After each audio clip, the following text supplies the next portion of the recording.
Hey guys, welcome back to another video. In today's video, we'll be going over two weapons that I think are fairly overlooked and have become significantly better than they used to be because of recent patches. I'll be going over these setups I like to use for these weapons, as well as some of the reasoning why I think some of these weapons are being slept on in comparison to others, and why I think these weapons are definitely better than some of the meta weapons are in multiple specific scenarios. But before we get into that, a quick word from this video's sponsor. This video is brought to you by our friends at the Ridge Wallet. Father's Day is coming up. Is your dad in possession of a bulky, cumbersome, and overall outdated boomer wallet? What are you doing? Go to ridge.com/enders and use code ENDERS for 15% off a absolutely gleaming and gorgeous Damascus steel finished Ridge wallet, complete with a lifetime warranty. It's extremely thin and lightweight and guaranteed to impress. Use the link in the description to save your dad's wallet life.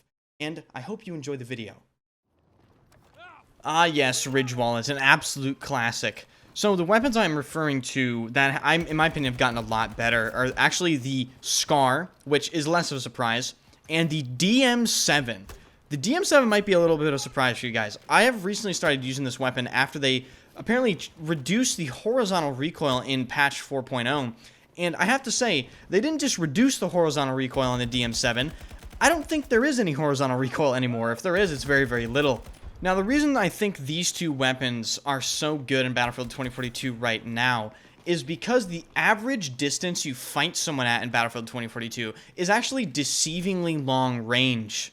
And that is no doubt because of the map design, and there might be something weird with the distance scaling, but for instance, a fight that might look 15 to 20 meters is actually probably 25 to 35 meters in this game, and that makes the harder hitting, slower firing weapons, just the DMR class weapons, much more effective in this game because the average engagement distance is just simply longer. So let's take a quick look at the SCAR and DM7's damage models, as well as the attachment setups I prefer to run on these weapons. Alright, so we're in the little aim trainer test range made by Mr. No Name. If you want to try this out for yourself, this is very useful just for testing weapons out. You can't unlock attachments in this mode, but if you want to use it, the code is in the upper right hand corner of the screen, AANJ7Z. So the first weapon we're going to talk about is the SCAR. Simthic's data on this weapon is actually incorrect now. This weapon has a ridiculously long 4 bullet to kill range. That guy is about, what, 74 meters away from me?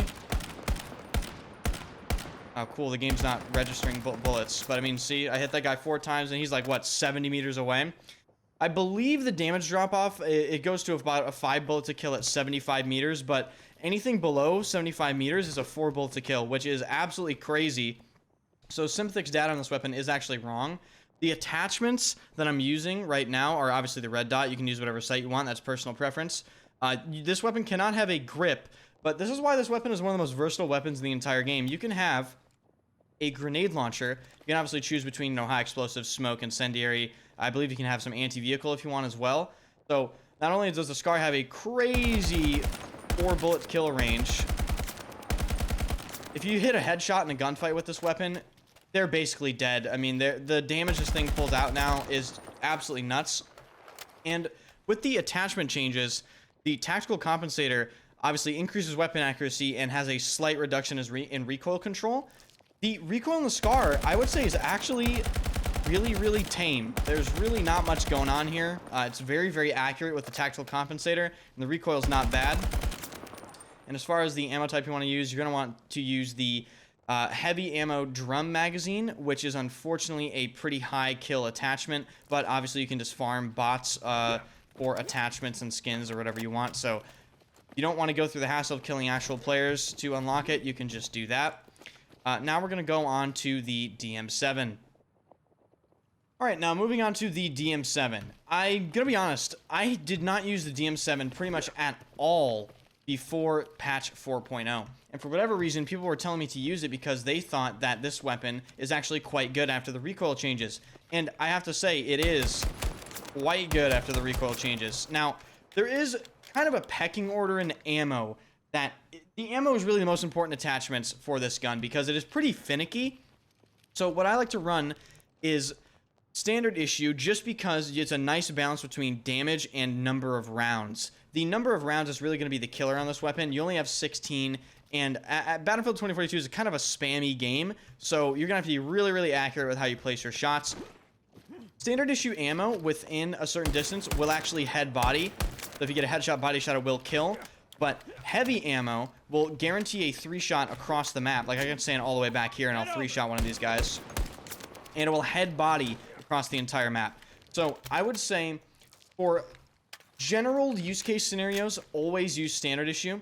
If you're a little longer range and want to guarantee like lower bullet kill amounts, use heavy ammo. Like for instance, I can be standing all the way back here and I can, I can head body one of these guys and he dies, so this is really, really accurate. You can spam it pretty good too now, especially if you have the tactical compensator mixed with the BCG grip.